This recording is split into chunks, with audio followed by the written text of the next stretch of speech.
ഞാൻ ചെല്ലുന്ന ഇന്നലെ വൈകുന്നേരം 4-ാമത്തെ ദിവസമാണ് ഞാൻ അവിടെ ചെല്ലുന്നത്.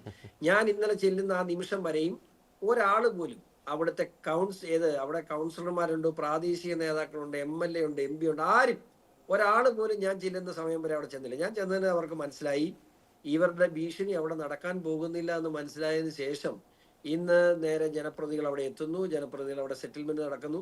ഇവിടെ എല്ലാം എല്ലാം പറഞ്ഞ് സെറ്റിൽ ചെയ്തു എന്ന് പറയും. ഞാനിപ്പോ ആ സ്കൂളിന്റെ മാനേജ്മെന്റിൽ പെടുന്ന ഒരു വൈദികനുമായി ഞാനിപ്പോൾ സംസാരിച്ചു. ഒരു 5 മിനിറ്റ് മുമ്പ് സംസാരിച്ചു. അദ്ദേഹം പറഞ്ഞു ഇവർ വന്നു, പക്ഷേ സ്കൂൾ മാനേജ്മെന്റിൽ ആരുമായി അവർ സംസാരിച്ചില്ല. കുട്ടിയുടെ പേരൻസുമായിട്ട് സംസാരിച്ചിട്ടുണ്ടെങ്കിൽ ആ വിഷയം അവിടെ സ്കൂളിലെ മാനേജ്മെന്റിന്റെ പ്രിൻസിപ്പളുമായിട്ടോ അല്ലെങ്കിൽ മാനേജ്മെന്റിലെ മറ്റാരെങ്കിലുമായിട്ട് സംസാരിക്കേണ്ട, ആരുമായിട്ട് സംസാരിച്ചിട്ടില്ല. അവർ പോലീസ് പ്രൊട്ടക്ഷൻ മേടിച്ചിട്ടുണ്ട്. സ്കൂളിന്റെ നടത്തിപ്പ് അവർ മുമ്പോട്ട് പോകുന്നത് അല്ലാതെ അവരോട് ഈ നിമിഷം വരെയും ആ കുട്ടി നാളെ സ്കൂളിന്റെ വസ്ത്രം ധരിച്ചുകൊണ്ട് വരുമെന്നോ അതിന്റെ പേരിൽ ഇനി അതിന്റെ ഒരു ഇഷ്യൂസ് അവിടെ ഉണ്ടാകരുതെന്നോ ഏതെങ്കിലും തരത്തിലുള്ള കോംപ്രമൈസ് ചർച്ചകൾ അവിടെ നടത്താതെയാണ് MP എല്ലാ വിഷയങ്ങളും പരിഹരിക്കപ്പെട്ടു എന്ന് പറഞ്ഞത്.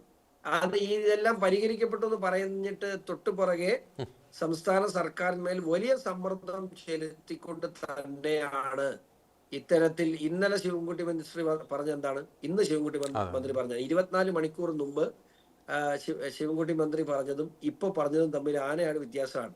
കാരണം ഇന്നലെ പറഞ്ഞത് സഖാവ് ശിവൻകുട്ടിയായിരുന്നു, ഇന്ന് പറഞ്ഞത് SDP കുട്ടിയായി പോയി. അതാണ് സംഭവിച്ചത്.